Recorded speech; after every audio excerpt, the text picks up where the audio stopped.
Jacket sweater ল'ম 600 টকীয়া। কওক আপোনাৰ পইচাটো কি কৰিব? মই যে হেৰি জাকেট এটাই ল'ম বুলি ভাবিছোঁ। তাৰ পাছৰখিনি কি হয় হ'ব আৰু। ঠিক আছে। চবৰ একেই প্লেনিং ন? চবৰে জানুৱাৰী খাব যাব। আপেল আঙুৰ খাব লাগিব। দেহাটো বহুত কষ্ট হৈছে, মাটি তোলা হৈছে। পইচা পাই কি কৰিবা? প্লেনিং নাই কৰা এতিয়ালৈকে, পিছত কৰিব ন? প্লেনিং কৰা নাই। এইফালে কি কি প্লেনিং কৰা হৈছে? একো প্লেনিং কৰা নাই, পইচাটো পালেহে গম পাম। মই যে একদম ধুনীয়া চুৱেটাৰ এটা ল'ম আৰু পিকনিক যাম জানুৱাৰীত আৰু কিবা কিবি মাংস চাংস আনি খাম আৰু।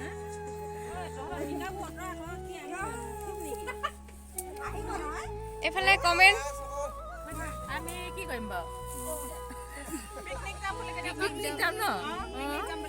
যদি জব কাৰ্ডৰ পইচা সোমাই তেতিয়া আমি পিকনিক যাম আৰু খানা খাম। খানাৰ লগত কি থাকিব? এইটো বাজেটখন বনাই ল'ব লাগিছিলে। গাহৰি মাংস চব থাকিব। গাহৰি মেইন লাগিবই ন?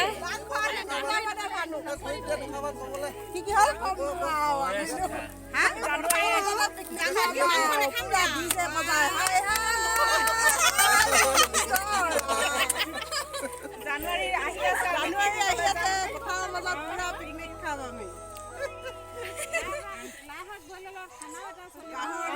জানুৱাৰী আহি আছে, পিকনিক যাম আমি। লাষ্ট ন? লাষ্ট হাঁহ মাংস কুকুৰা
আমি তাত কৰি আহিছোঁ। ছুটি হয় দেই আমাৰ ছুটি। এতিয়া ভাত খাব যাম।